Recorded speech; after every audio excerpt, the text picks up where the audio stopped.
Here's an announcement of interest for all you viewers who prefer television shows that are lavish, brilliant, and memorable. This isn't one of them. 1, 2.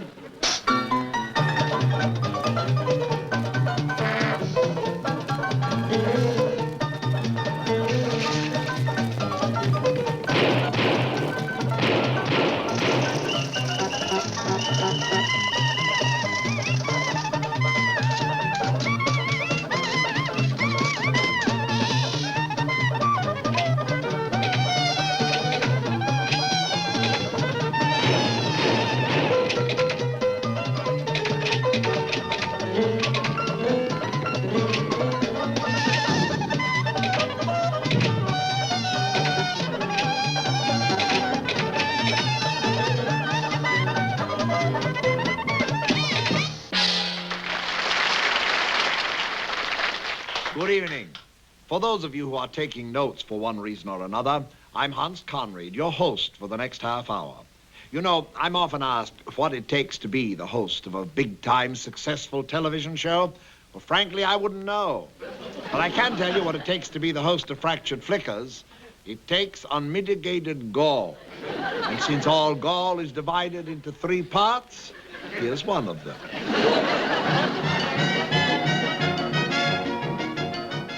My name is Anna Marie Lesser. It is not. My name is Anna Marie Lesser. Yes, one of these women is Anna Marie Lesser. To find out which one, we shall explore the amazing facts of her life. We go back to the year 1912 when Anna was just a teenager. Her loving parents lived here in Beverly Hills, but little Anna Marie, not caring for the neighborhood, moved to Florida, where she pitched a tent in the middle of a Greyhound racetrack. This was against the law, and even though a police dog asked her to move, Anna Marie refused. She was arrested and appeared before Judge Crater, who let her off with a stern warning. Anxious to mend her ways, she went to work in a burlesque theater only to break the law the very next day by assault with a deadly weapon and indecent exposure. Judge Crater was not so lenient this time. He fined her $1 and put her on a week's probation. But Anna Marie was a swinger, and you couldn't keep her down.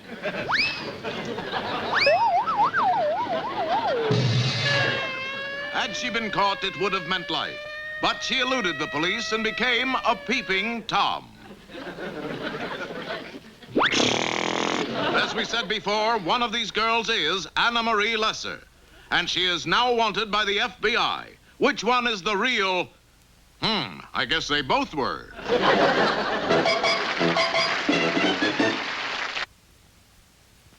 The next flicker on our program really needs no introduction, which is fortunate because we don't have one for it. To protect you from cheap, shoddy merchandise, we present the Fractured Flickers Consumers Bureau Report. What's behind the Bureau? Our desire is to give you, the average American consumer, only the highest quality products to consume. And man, do you guys consume. The report has helped many up the ladder of success. For it has long been known that those who push a quality product will find themselves wallowing in prosperity. And now, as we see them, here are this month's values. Stabler office furniture gets an A rating. The all-stainless steel desktop holds up under a normal business day's demand. However, a D rating goes to Bashcraft hammers. They dissolve in water or air. Happydale farm eggs do not appear to the Flickers Consumer Bureau to be strictly fresh. Therefore, they get a C. See? But Blumpmeyer's split pea soup is prepared the old-fashioned way, and therefore wins the coveted Fractured Flickers Consumers Bureau seal. Oh, goody! The little Daisy Dagger is the best buy, and so is the Basher Ball Bat. But this Bullwinkle Moose Suit is the real hit of the market this season. And therefore, this novelty item slides into an A rating. Our transportation research was originally carried on by one man, but now 2 others have joined him. It was this staff that clearly established the value of Ford's exciting new floating valve drive. And the advantages of Chevrolet's independent front suspension system, as well as Plymouth's exciting new feature, instant backseat cooling. Their study showed that Japanese motorcycles would not hold up as well as Manila rope. The rope, however, was thoroughly tested in this unique traveling laboratory and given a AAA rating. In fact, it beat all competition. The report also confirmed suspicions that Mexican burros simply do not hold up under use. But our #1 selection this week is Loosedale Tractones. Not because of their sturdy walls, or even because they provide ample bathroom space. No, they win because of their stability. Not the house, you understand, just the bathroom.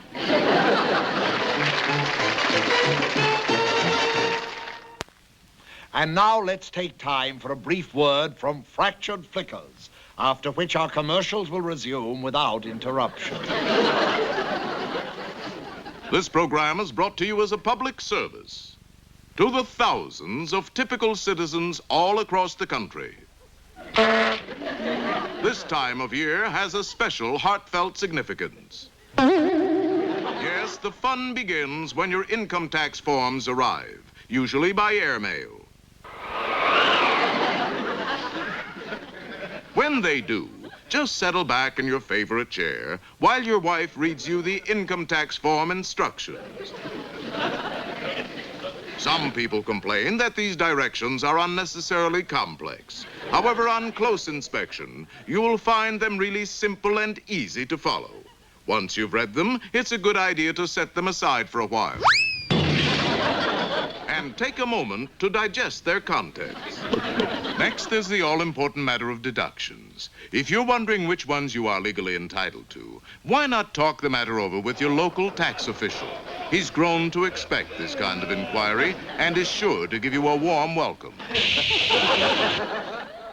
It's important to select your deductions with great care.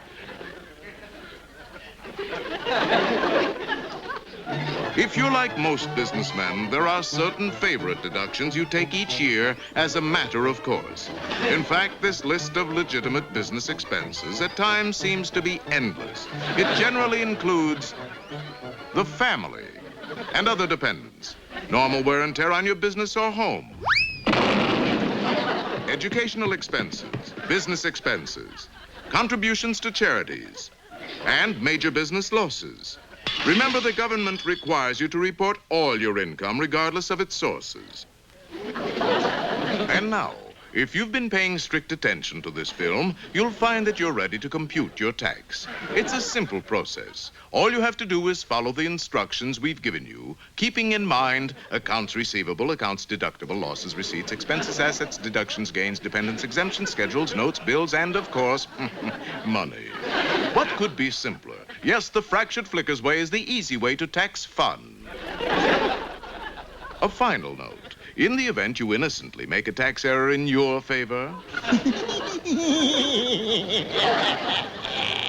you may be asked to drop in for a visit at your local Bureau of Internal Revenue. While it's a good idea to bring your lawyer, there's no need for concern. Government people are no different from anyone else. They have their problems, too. For example, sadism, paranoia, homicidal mania, and so on.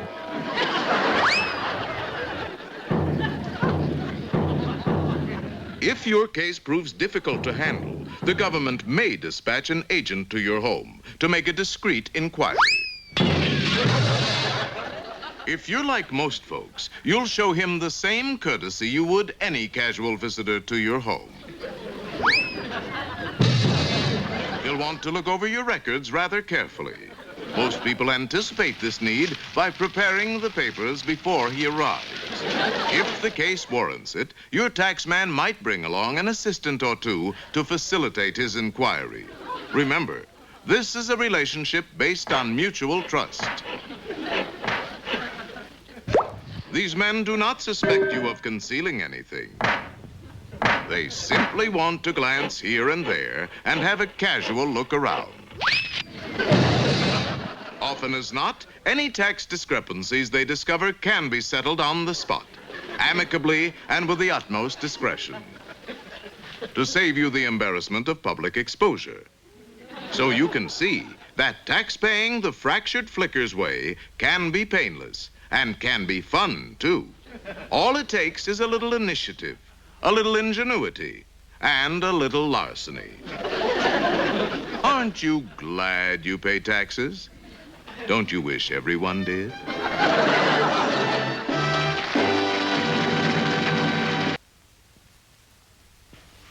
Are you there? Are you there? Oh, there you are. Some of you are probably wondering what this thing is that I have in my lap. Well, it's called a Ouija board, and it's an ancient device for communicating with those who have left this mortal sphere for that big movie lot in the sky.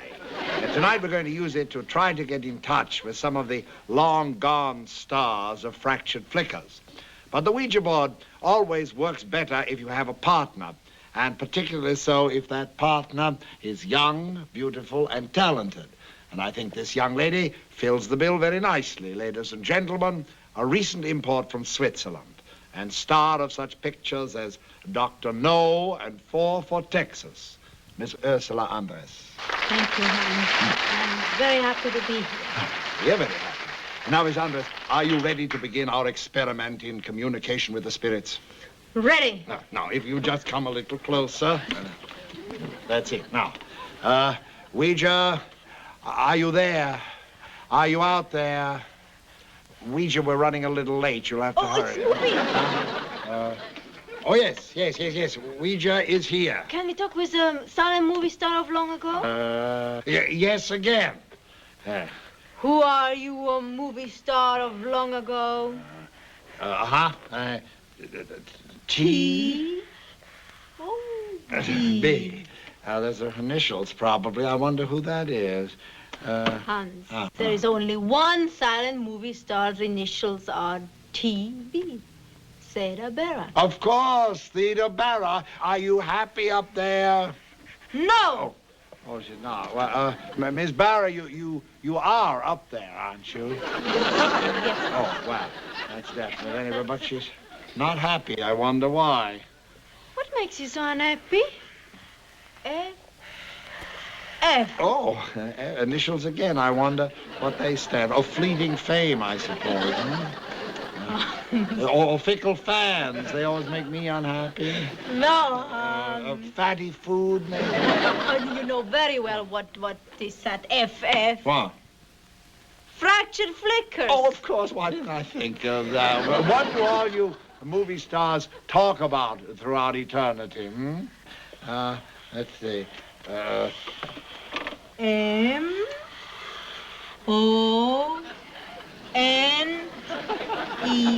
Money. Oh, I'm afraid we have a very low budget on this show, Theta. I can't do anything. That ends the game, I guess. She always was a temperamental actress. But to walk right off a set like that. Anyway, thank you for being a most charming ghostwriter, Miss Ursula Andres. Hans, you don't really believe all this, do you? Oh, Miss Andres, I think very highly of my Ouija board. Because it lets you speak with the other world? No, but it's a legitimate way to play kneesies with pretty girls.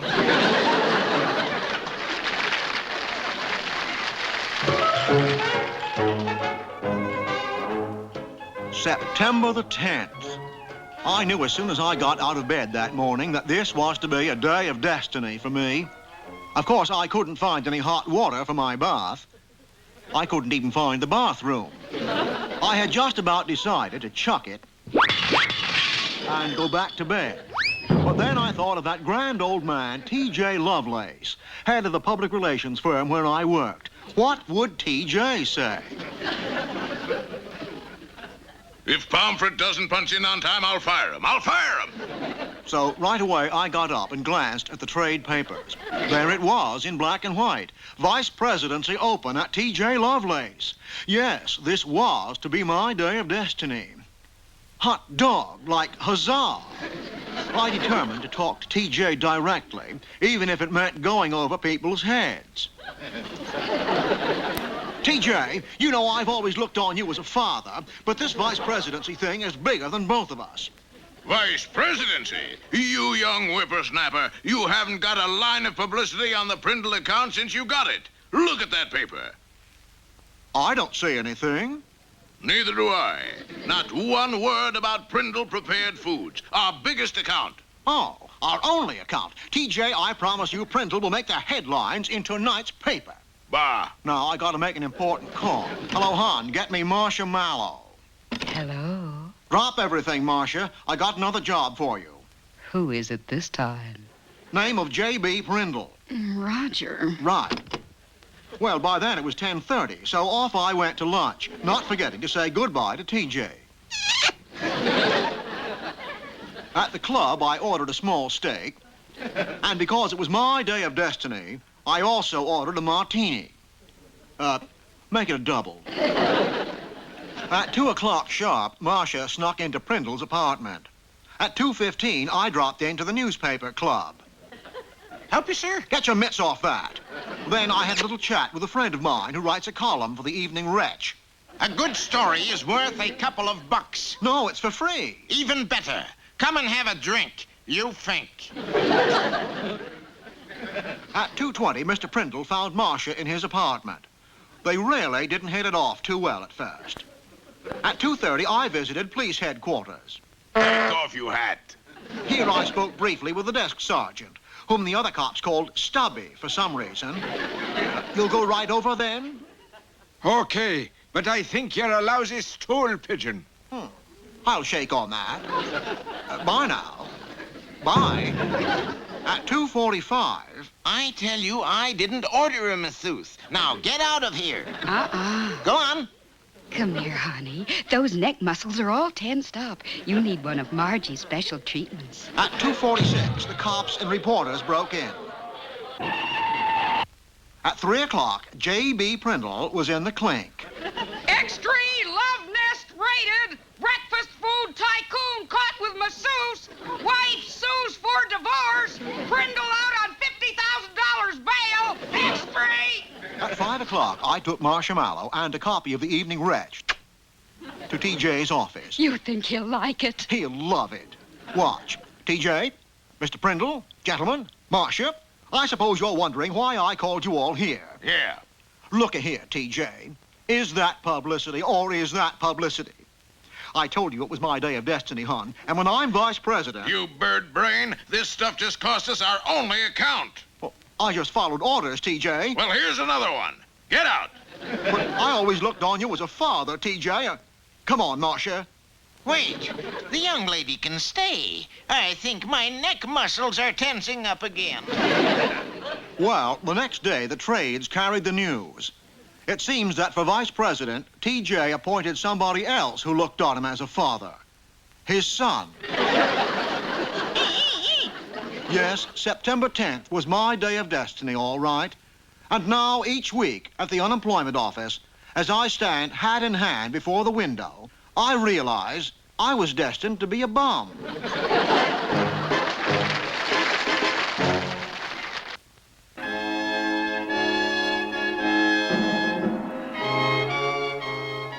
This is Scotland Yard, headquarters for England's most brilliant detectives. The greatest of them all can be found in the basement. Inspector Reginald Tower, Tower of London. Hello up there, Tower down here. Behind me is my collection of criminal artifacts. Allow me to show some of them to you. This is a murderous check. It bounced so high it killed 3 people. This diabolical weapon killed my dichondra. These 3 are murder, especially when it comes to spelling. These deadly little vandals ruined my living room carpet. And finally, if they ever get this thing off the ground, it's bound to kill someone. And now for the object that killed Professor Dame May Walter Mitty. This do not disturb sign. Let me tell you about it while we share a glass of old stinking together. Mitty, a daydreaming sort of chap, lived in this observatory in which was housed a gigantic microscope. There's Mitty now, the one on the right.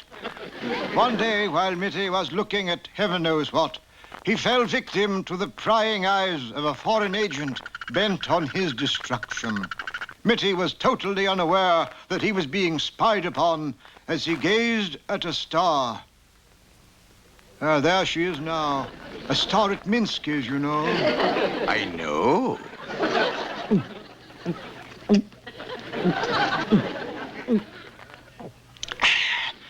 But now let us get down to the crime itself. The foreign agent was under orders to dispose of Mitty any way he could, and I must say he gave it a good try.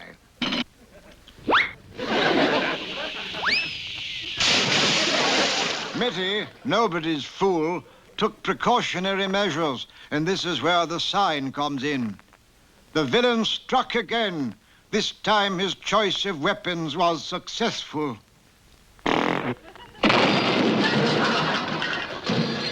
Of course, I wasted no time in getting on the case. Piper Heidsieck 55 it was. Then I began to question any suspicious characters who happened to stumble down into the basement. Not right away, of course. I questioned the Lone Ranger, Joel McRae, Tom Dewey, 2 pillow testers, and my wife's sister, who flipped years ago. I never was quite sure about her. Or him. Ladies and gentlemen, you have just witnessed the most astounding case it has been my privilege not to solve. Do you know who the murderer is? Well, I arrested this chap, but then they locked me up in this basement, along with the fellows who wrote this flicker. Ladies and gentlemen, this next flicker is one of my all-time favorites. I hope that you'll enjoy it as much as I do. What is it? Well, football fans, the season is over and it's time to put the old horse hide away. And who made our fractured Flickers All-Pro team this year? There they are, 11 of the top pros in the country. And now for an individual rundown on each player. At left end, the man with the $1 million hands, Eddie the Grabber Durkin, who broke all previous records, and his back. Left tackle, the most sensitive lineman in the league, Carl Tinkerbell Donlevy. During the off-season, Tinkerbell is a crybaby, among other things.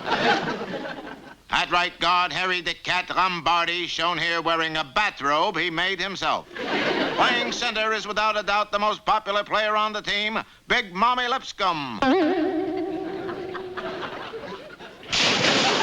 Alternating at right guard, the 3 Kowalski brothers who played for Bless You. At right tackle, good time Charlie Ackerman, in the off-season, a party crasher. At left end is kicking specialist Hoof Gibson, also a staunch Democrat. Here's our flanker back from Mexico State College, senior citizen. And at right half, Jumpin' G. Hossifat, a native of Boulder, Colorado. And there is the dirtiest player in the league, star fullback Benedict Arnold, who once played for West Point. There they are, fans. 11 of the best-looking men to ever trot out on a football field. And who is our player of the year? Well, it can't be him. I put him in jail.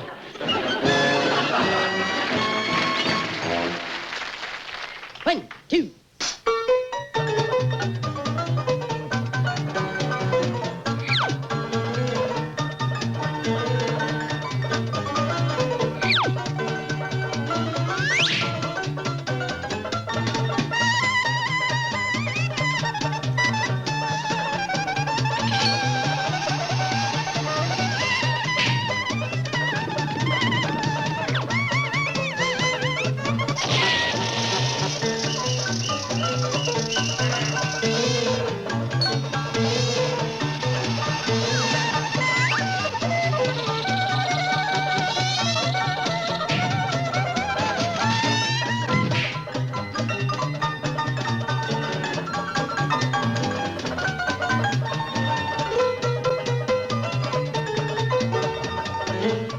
This is Hans Conried bidding you a fond farewell and leaving you with this thought.